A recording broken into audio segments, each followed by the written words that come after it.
नमस्कार मित्रांनो, स्वागत आहे तुम्हा सर्वांचंच आपल्या आजच्या या व्हिडिओमध्ये.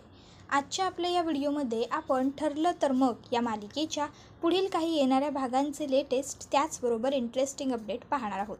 मित्रांनो, तुम्हा सगळ्यांना तर माहीतच आहे की आत्ता येत्या 11 मे रोजी मदर्स डे असणार आहे आणि या दरम्यान आता अर्जुन प्रियाला असं काहीतरी जबरदस्त सरप्राईज देणार आहे की त्यानंतर प्रियाच काय तर संपूर्ण सुभेदार आणि किल्लेदार या दोन्ही कुटुंबांच्या पायाखालची जमीन सरकणार आहे. आता अर्जुन प्रियाला गिफ्ट देणार म्हणजे अर्थात ते गिफ्ट कसं असणार हे तर आपण सगळे गेस करू शकतो. पण नेमकं आता काय गिफ्ट असणार आणि स्पेशली ते मदर्स डेलाच अर्जुन प्रियाला का देणार हे सगळे जाणून घेण्यासाठी तुम्हाला आपला व्हिडिओ शेवटपर्यंत नक्की पाहावा लागेल. चला तर मग अजिबात वेळ वाया न घालवता सुरुवात करूया आपल्या आजच्या व्हिडिओला. तर आजच्या आपल्या या व्हिडिओमध्ये आपण पाहतो तर सायली ही जरा उदास नाराज अशी रूममध्ये बसलेली असते. इतक्यात तिकडे अर्जुन येतो. अर्जुन सायलीबरोबर बोलत खरा असतो, पण सायलीचं आपल्या बोलण्यावर लक्ष नाही आहे. ही गोष्ट ज्यावेळेस अर्जुनच्या लक्षात येते तसा लगेचच अर्जुन हा सायलीला विचारतो, काय झालं, तुम्ही कसला विचार करताय का? त्यावर सायली ही मान हलवून नकार देते. अर्जुन म्हणतो, म्हणजे हो, तुम्ही बायका जेव्हा कसला तरी विचार करता ना तेव्हा तुम्ही नाही म्हणता, काय झालं आहे सांगा. त्यावर सायली ही म्हणत असते की अर्जुन सर बघा ना, रोज घरात काही ना काहीतरी नवीन वाद होत आहेत. प्रियाला आपण चौकशीसाठी बोलवलं त्यामुळे आई आणखीनच जास्त नाराज झाल्या आहेत आपल्यावर. त्यानंतर तर काय, आता कोर्टात सुद्धा तारीख मिळाली आहे. मग तर आणखीनच जास्त टेन्शन आलं आहे मला, काय होईल. त्यावर अर्जुन म्हणत असतो, मिसेस सायली काहीही झालं तरी आता जे आपलं काम आहे ते आपल्याला करावं तर लागेलच. त्यावर सायली म्हणते, पण घरातलं वातावरण सुधारावं, जरा नॉर्मल व्हावं म्हणून आपल्याला काही करता येईल का? आता अर्जुन आणि सायली दोघंही विचार करत बसतात. इतक्यात अर्जुनला सुचतो तो म्हणजे मदर्स डे. अर्जुन लगेचच म्हणतो, हो करू शकतो, मदर्स डे. त्यावर सायली म्हणते, मदर्स डे? त्यावर अर्जुन म्हणतो, हो 11 मे मदर्स डे आहे ना, 11 तारखेला. त्याशिवाय संडेसुद्धा आहे, म्हणजे सगळेजण घरी असतील, आपण मस्त त्या निमित्ताने काहीतरी प्लॅन करूया. त्यावर सायली म्हणते, ठीक आहे, मग मी एक काम करते, मस्त सगळी तयारी करते. त्यावर अर्जुन म्हणतो, नाही नाही नको, यावेळेस तुम्ही तयारी नका करू, यावेळेस सगळी तयारी मी करतो. मी एक काम करतो, मी मस्त हॉटेलमधून छान फ्रेश केक मागवतो, सगळं जेवण आपण बाहेरून मागवूया, प्रतिमा आत्या रविराज काकालासुद्धा बोलवूया आणि मस्त घरच्या घरी आपण सगळे एकत्र मिळून सेलिब्रेशन करूया. त्यावर सायली म्हणते, ठीक आहे, आपण छान एकत्र सगळे सेलिब्रेट करू, पण एक गोष्ट, केक बाहेरून मागवायचं असेल तर मागवा तुम्ही, पण बाकीचं सगळं जेवण मी घरी बनवेन. सगळ्यांच्या आवडीचा एक एक मेन्यू तर मी बनवणारच. मदर्स डे आहे म्हणजे आपल्या हाताने करून घालायला हवं ना आपण आईना, मी मस्त सगळं करेन. त्यावर अर्जुन म्हणतो, इथे तुम्ही दमू नये यासाठी मी प्रयत्न करतो आहे, तुम्हाला नवीन आयडिया देतो आहे आणि तुम्हाला स्वतः सगळं करायचं आहे आणि दमूनसुद्धा घ्यायचं आहे. त्यावर सायली म्हणते, अहो मला आवडतो स्वयंपाक वगैरे करायला. अर्जुन म्हणतो, नाही ठीक आहे, उत्साह चांगला आहे, पण एक गोष्ट लक्षात ठेवा, या गोष्टींची खबर कानोकानही प्रियाला लागता कामा नये, कारण जर तिला ह्या गोष्टी कळल्या किंवा मदर्स डे हे तिच्या लक्षातही नसेल, पण तुमच्यामुळे जर तिला ही गोष्ट समजली तर उगाच आयतं काहीतरी ती मागवेल, आयतं काहीतरी करेल आणि मग शेवटी तुमची सगळी मेहनत पाण्यात जाईल. त्यावर सायली म्हणते, हो मी लक्षात ठेवेन. त्यानंतर आता अर्जुन आणि सायली हे दोघंजणं छानपैकी मदर्स डेच्या तयारीला लागलेले असतात. तोपर्यंत आता मधुभाऊंना भेटण्यासाठी 10 तारखेला एक वृद्ध व्यक्ती आलेली असते. आता सायली आणि अर्जुन छान कामात असतात, आनंदात असतात. आता ती व्यक्ती येते आणि मला मधुकर पाटील यांना भेटायचं आहे असं सांगते. सायली म्हणते, काका आपण कोण? या अगोदर मी तुम्हाला कधीच पाहिलं नव्हतं. त्याबरोबर आता ते काका सांगायला लागतात की माझं नाव नारायण राणे आणि ही माझी बायको, हिचं नाव सुप्रिया राणे. आम्हाला दोघांना मधुकर पाटलांना भेटायचं आहे, आमचं त्यांच्याकडे खूप महत्त्वाचं काम आहे. आता सायली म्हणत असते, नाही ते ठीक आहे, पण असं काय काम आहे तुम्ही मला सांगू शकता? मी मधुभाऊंची मुलगी सायली. त्याबरोबर आता ते म्हणत असतात, बाळा आम्हाला तुझ्या वडिलांना भेटायचं आहे, आमचं खूप महत्त्वाचं काहीतरी काम आहे. आमची मुलगी 22 वर्षांपूर्वी हरवली होती, जी त्यांना सापडली. त्यावर सायली ही त्यांना म्हणत असते, तुमची मुलगी हरवली होती? बरं बरं ठीक आहे, मी तुम्हाला मधुभाऊंच्या खोलीत घेऊन जाते, तुम्ही बोला मधुभाऊंबरोबर. आणि मग आता सायली ही त्या काका काकूंना मधुभाऊंच्या खोलीत घेऊन आलेली असते आणि आता त्यानंतर त्या काका काकूंना बघून मधुभाऊ विचारतात की ही लोक कोण आहेत.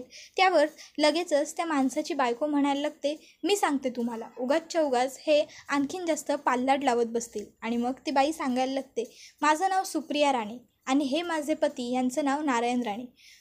22 वर्षांच्या पूर्वी आमची मुलगी कृतिका राणे हरवली होती आणि आम्ही तिला शोधण्याचा खूप प्रयत्न केला. पोलीस स्टेशनमध्ये सुद्धा तिची कंप्लेंट नोंदवली, चौकशाही बऱ्याच वेळेस केल्या, पण आम्ही गावाकडे राहिलो होतो त्यामुळे आम्हाला तिची कधी फार काही माहितीच मिळाली नाही. पण शोधत शोधत आम्ही इथे पनवेलमध्ये पोहोचलो. पनवेलमधल्या पोलीस चौक्यांमध्ये चौकशी केल्यानंतर आम्हाला कळलं की तिथे मधुकर पाटील म्हणून एका व्यक्तीने एका मुलीची कंप्लेंट नोंदवली होती आणि तिथे आम्ही ती तक्रार पाहिली. त्याच्यात आमच्या मुलीचा फोटो होता. मग आम्हाला कळलं की आमची मुलगी तुमच्या ताब्यात आहे. तुमच्या आश्रमाच्या ठिकाणी आम्ही जाऊन पाहिलं तर तिथे ते आश्रम सील केले. मग आसपास चौकशी केली तेव्हा कळलं की तुमचा आश्रम दुसऱ्या ठिकाणी शिफ्ट केलं आहे. तिथे गेल्यावर कळलं की तुम्ही तिथे न राहता तुमच्या मुलीकडे म्हणजेच इथे राहता, म्हणून मग इथे आलो. त्यावर सायली म्हणत असते, नाही काका काकू ते सगळं ठीक आहे, पण तुमची मुलगी कोण होती नेमकी. त्याबरोबर पुढे आता ती बाई सांगायला लागते की आमच्याकडे आमच्या मुलीचा फोटो आहे, आम्ही तो फोटो दाखवतो तुम्हाला. त्याबरोबर लगेचच ती बाई आता मधुभाऊंना प्रियाचा लहानपणीचा एक फोटो दाखवते. त्यावर मधुभाऊ म्हणत असतात, ही मुलगी तुमची आहे. त्यावर ते काका काकू सांगत असतात की हो. त्यावर लगेचच आता मधुभाऊ म्हणतात, तुमचा काहीतरी गैरसमज होतोय, ही मुलगी तुमची असणं शक्य नाही आहे. त्यावर ते काका काकू म्हणतात, असं का बोलताय तुम्ही. त्यावर मधुभाऊ सांगतात, कारण ही मुलगी पनवेलमधल्या एका नामवंत वकिलाची आहे, म्हणजेच रविराज किल्लेदार यांची ही मुलगी आहे, तन्वी किल्लेदार, आणि सध्या ती त्यांच्या स्वाधीन आहे. मी तिला त्यांच्याकडे पाठवूनही दिली. आता त्या काकू काकूंना खूप मोठा धक्का बसतो. ते म्हणतात की हे कसं शक्य आहे, नाही हे नाही होऊ शकत, तुमचा काहीतरी गैरसमज होतोय. ही मुलगी कुठल्याही मोठ्या वकिलाची नाही तर माझी नारायण राणेची मुलगी आहे. अहो आम्हाला मूलबाळ होत नव्हतं, आम्ही खूप उपासतापास केले, नवस केले, देवधर्म, डॉक्टरी सगळं केलं, तरी आम्हाला मूल होत नव्हतं. आणि कसं बसं करून आम्हाला ही एक मुलगी झाली होती, ती सुद्धा आमच्यापासून हरवली गेली. आणि आज 22 वर्षांनंतर आम्हाला आमचं मूल सापडतं आहे, तर तुम्ही असं म्हणता की ती मुलगी आमची नाही आहे. अहो आम्ही खरं बोलतो आहे, ती मुलगी आमची आहे, तुमचा काहीतरी गैरसमज होतो आहे. आता त्या बाईसुद्धा सांगायला लागतात की हो, माझा नवरा अगदी खरं बोलतो आहे, ही मुलगी कोणत्याही वकिलाची नाही तर आमची आहे. आम्ही मुळशी गावात राहतो, आम्ही शेतकरी आहोत उद्याने. त्याबरोबर मधुभाऊ म्हणत असतात की हे बघा, तुमचे काहीतरी गैरसमज झाला असेल. त्यावर ते काका काकू आता मधुभाऊंना प्रियाचे फोटो वगैरे दाखवत असतात. आता मात्र सायली म्हणत असते, काका काकू हे बघा, तुम्ही जे सांगताय ते सगळं ठीक आहे, पण आम्ही प्रियाची आणि रविराज काकांची DNA टेस्ट केली, त्यामध्ये हे स्पष्ट कळलं की ती मुलगी रविराज काकांची आहे, त्यामुळे हे शक्य नाही आहे की ती मुलगी तुमची असणं. आता इथे अर्जुन बराच वेळ सायलीची वाट खोलीमध्ये बघत असतो. सायली काही खोलीत येत नाही, त्यामुळे अर्जुन खाली किचनमध्ये येऊन विचारतो तर विमल सांगते, एक काका काकू आले होते, त्यांना घेऊन सायलीताई ह्या मधुभाऊंच्या खोलीत गेल्या. आता अर्जुनला वाटतं काका काकू म्हणजे नक्की आश्रमातले असणार. मग अर्जुनही काका काकूंना भेटण्याकरता मधुभाऊंच्या खोलीत येतो. आता खोलीत हा सगळा गोंधळ बघून अर्जुन सायलीला विचारतो की काय सुरू आहे हे सगळं, कोण आहेत ही दोन माणसं. त्यावर सायली सांगायला लागते, यांची मुलगी 22 वर्षांपूर्वी हरवली होती आणि यांचं असं मत आहे की ती प्रिया आहे, प्रिया यांची मुलगी आहे. त्यावर लगेचच अर्जुन म्हणतो, व्हॉट, नाही, हे पॉसिबल नाही आहे, ती मुलगी माझ्या आत्याची आहे आणि सध्या ती तिच्याच घरी आहे. त्याबरोबर लगेचच आता ते काका सांगायला लागतात की नाही हो साहेब, ती मुलगी माझी आहे, खरंच सांगतोय मी, आम्ही खोटं का बोलू, आम्हाला खोटं बोलून काय मिळणार आहे. त्याबरोबर ती बाई म्हणायला लागते, हे बघा, आमच्याकडे आमच्या मुलीचे फोटो आहेत, तिच्या जन्माच्या वेळेचा जन्मदाखलासुद्धा आहे आमच्याकडे. आणि मग आता प्रियाचा जन्मदाखलासुद्धा त्या बाई दाखवायला लागतात. आता मधुभाऊ म्हणत असतात की अहो पण कसं शक्य आहे हे. आता मात्र मधुभाऊंना काय बोलावं काय करावं काही सुचत नसतं. त्याबरोबर आता लगेचच अर्जुन म्हणतो, एक मिनटं थांबा मधुभाऊ, आश्रमातल्या काही डिटेल्स आहेत का तुमच्याकडे. त्यावर मधुभाऊ म्हणतात की हो, माझ्याकडे आश्रमातलं एक रजिस्टर आहे. अर्जुन म्हणतो, काढा बरं. त्या रजिस्टरमध्ये प्रत्येक मुलाच्या पुढे त्याचा फोटो मधुभाऊंनी लावलेला असतो आणि त्यापुढे प्रियाचं नावही लिहिलेलं होतं, ते म्हणजे कृतिका नारायण राणे, वय वर्ष 6 आणि पुढे तिचा फोटो होता. त्यावर सायली म्हणते, याचा अर्थ प्रिया खोटं बोलली आपल्याशी. त्यावर अर्जुन म्हणतो की हो, आपल्याबरोबर खूप मोठा काहीतरी गेम झाला आहे, पण नेमकं आता काय घडलं आहे हे आपल्याला प्रियाच्याच तोंडून खरं काढून घेता येईल. त्यावर सायली म्हणते मग आपण आत्ताच्या आत्ता असं करू. त्यावर अर्जुन म्हणतो नाही, आता आपल्याला असं काहीसुद्धा करायचं नाही आहे. कारण आत्ता जर आपण काहीतरी करायला गेलो तर प्रिया काहीतरी नाटक वगैरे करेल आणि आपल्याला खोटं पाडेल. उद्याचा मुहूर्त चांगला आहे. उद्या मदर्स डे आहे. मदर्स डेच्या निमित्ताने आपण प्रियाला सरप्राईज देऊ, तिच्या खऱ्या आईवडिलांची आणि तिची भेट घालू. त्याबरोबर आता अर्जुन हा त्या काकाकाकूंना सांगतो की तुम्ही प्रियाला भेटू नका आणि तिला काही खरंही आत्तापर्यंत सांगू नका. तुम्हाला तुमची मुलगी हवी आहे ना, तुम्हाला तुमची मुलगी मिळेल. हा ॲडव्होकेट अर्जुन सुभेदारचा शब्द आहे. त्यावर आता ते काका काकू अर्जुनला सांगायला लागतात की जर आम्हाला आमची मुलगी सापडणार असेल तर मग आम्ही काहीही करायला तयार आहोत. त्यावर अर्जुन म्हणतो तुम्हाला काहीच करायचं नाही आहे. फक्त आता घराबाहेर पडताना जर तुम्हाला कोणी चुकून पाहिलं आणि विचारलं की कोण आहात तुम्ही, इथे कशाला आला होता, तर एवढंच सांगायचं की आम्ही मधुकर पाटलांना किंवा मधुभाऊंना भेटायला आलो होतो. आम्ही मधुभाऊंचे जुने नातेवाईक आहोत. समजलं? काहीच बोलायचं नाही दुसरं. त्यावर लगेचच आता ते दोघंही चालेल ठीक आहे असं म्हणतात. त्यानंतर आता सायली ही त्या काका काकूंना सोडायला तिकडनं निघून गेलेली असते. तर आता अर्जुनच्या डोक्यात एक भन्नाट प्लॅन आलेला असतो आणि तो म्हणजे असा की उद्या मदर्स डेच्या निमित्ताने ज्यावेळेस सगळेजण एकत्र येतील तेव्हा सगळ्यांच्या समोर आपण प्रियाचा खरा चेहरा सगळ्यांच्या समोर आणायचा. तिचे आईवडील जर एकदा की समोर आले की मग प्रिया खोटं का बोलली हे तिला स्वतःहूनच सांगावं लागेल. तर दुसरीकडे आता प्रियाने त्या काका काकूंना मधुभाऊंच्या खोलीतून बाहेर पडताना पाहिलं होतं. ती विचार करायला लागते की हे कोण लोक होते आणि हे एवढे कळकळीने मधुभाऊंकडे का आले होते, यांचं काय काम होतं, मला हे शोधून काढलंच पाहिजे. तर दुसरीकडे आता इकडे ते बिचारे काका काकू जीवाला आशा लावून बसलेले असतात की आमची मुलगी आम्हाला सापडेल. त्या दुसरी दिवशी आता 11 मेचा दिवस उगवलेला असतो. संडे असल्यामुळे घरात सगळेजण असतात. प्रताप, अश्विन, अर्जुन कोणीही आज कामावर वगैरे काही जाणार नसतं. सायली ही सगळ्यांना छान नाश्ता वगैरे सर्व करते आणि मग आता ती सगळ्यांना सांगत असते की आज मदर्स डे आहे आणि म्हणूनच पूर्णाजी आणि आई तुमचा आम्हाला आशीर्वाद हवा आहे. आता ती त्या दोघींच्याही पाया पडायला जाते पण कल्पना काही तिला आशीर्वाद देत नाही. तर पूर्णाजी मात्र आशीर्वाद देते. प्रतिमात्या आणि रविराज काकासुद्धा मदर्स डेच्या निमित्ताने सुभेदारांच्या घरी आलेले असतात. आता सायलीने छान सगळं सादरसंगीत स्वयंपाक बनवलेलं असतो. सगळेजण जेवून वगैरे घेऊन टाकतात आणि मग त्यानंतर आता लगेचच पुढे मुद्दामून प्रिया ही म्हणायला लागते की मला माहीत होतं आज मदर्स डे आहे, म्हणूनच मी तुम्हा तिघींसाठीही खास साड्या आणलेल्या आहेत. आता प्रियाला तर काही मदर्स डे वगैरे माहीत नव्हताच. प्रियाने ज्यावेळेस सगळ्यांसमोर सायलीने सांगितलं की आज मदर्स डे आहे त्यावेळेस साड्या ऑनलाईन ऑर्डर केलेल्या असतात ज्या की तिला तासाभरात मिळूनही जातात. त्यानंतर आता ज्यावेळेस सायली कल्पनाचा आशीर्वाद घ्यायला आलेली असते त्यावेळेस कल्पनाने तिला सांगितलेलं असतं की माझ्या पाया पडण्याची तुला काहीच गरज नाही आणि ती तिकडनं उठून गेलेली असते. त्यावेळेस सायली तिला मागून म्हणालेली असते की आई म्हणजे काय असते, कशी असते, तिचं प्रेम, तिची माया काय असते हे सगळं मला तुम्हाला मिळाल्याच्या नंतर समजलं. तुम्हाला आज माझ्या पाठीवरून हात फिरवण्याची इच्छा नसेल मला मान्य आहे, पण प्लीज किमान आशीर्वाद तरी द्या मला. आजचा दिवस खरंच खूप महत्त्वाचा आहे माझ्यासाठी. आता सायली ज्यावेळेस कल्पनाला हे सगळं बोलत असते त्यावेळेस कल्पनालासुद्धा खूप वाईट वाटत असतं. तीसुद्धा खूप भावूक झालेली असते, तिच्या डोळ्यांमध्ये पाणी आलेलं असतं. पण तरीसुद्धा कल्पना हिने आपलं मन अगदी कठोर केलेलं असतं आणि ती काही सायलीशी बोलायला तयार नसते.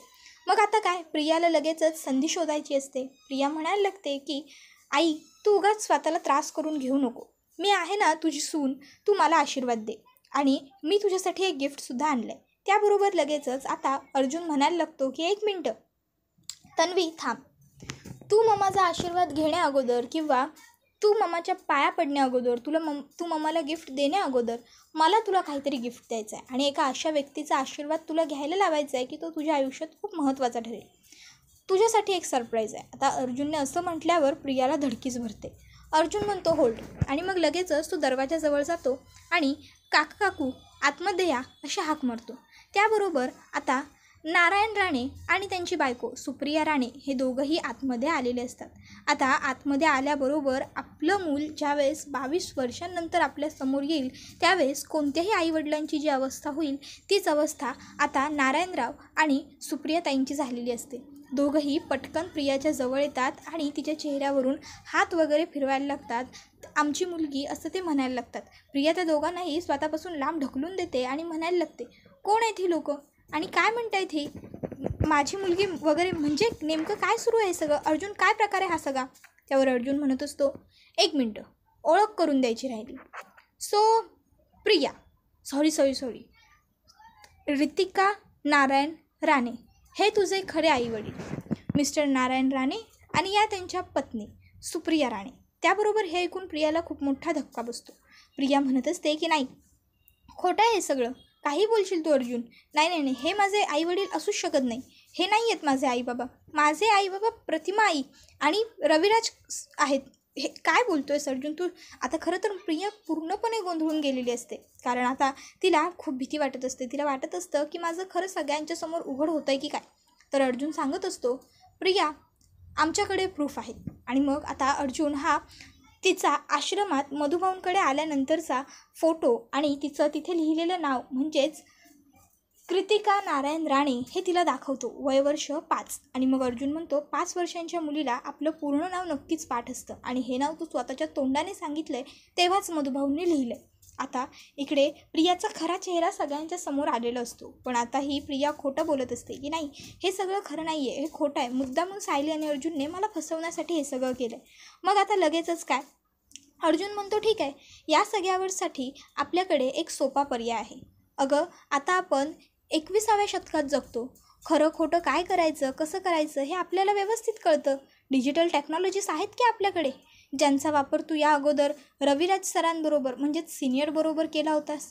तेच आपण तुझ्या आणि मिस्टर राणेंच्या DNA टेस्ट करून बघूया. कळेल आपल्याला कोण खरं बोलतोय, कोण खोटं बोलतोय, काय खरं आहे, काय खोटं आहे. लगेच अगदी 2-3 तासात क्लिअरिफाय होऊन जाईल आपल्यासमोर. त्याबरोबर मात्र आता प्रिया DNA टेस्ट करायलाही तयार नसते. मग सायली ही तिला म्हणत असते, अगं प्रिया घाबरतेस कशासाठी, तू खरं बोलतेस ना, मग तुला घाबरण्याची काहीच गरज नाही आहे. फक्त DNA टेस्टच तर करायची, तुला फक्त सॅम्पल द्यायचे. टेस्ट कशी करून घ्यायची, काय करायचं ते अर्जुन सर बघतील सगळं. आता मात्र प्रिया पूर्णपणे घाबरलेली असते.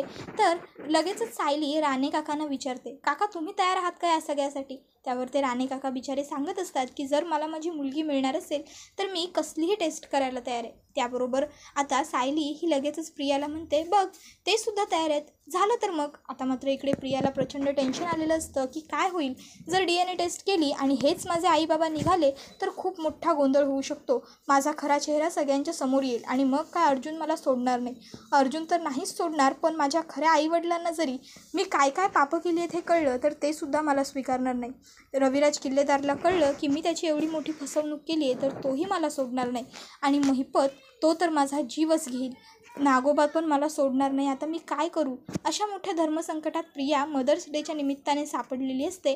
आणि हा व्हिडिओ इथेच संपतो. मित्रांनो, व्हिडिओला लाईक करा, तसेच चॅनलला सबस्क्राईब करून बेल आयकॉन आठवणीने प्रेस करा, जेणेकरून तुम्हाला पुढच्या प्रत्येक एपिसोडचं नोटिफिकेशन मिळत जाईल आणि सर्व व्हिडिओंचा आनंद हा अगदी उत्तम पद्धतीने घेता येईल. पुढचा व्हिडिओ येईपर्यंत टाटा बाय बाय, धन्यवाद.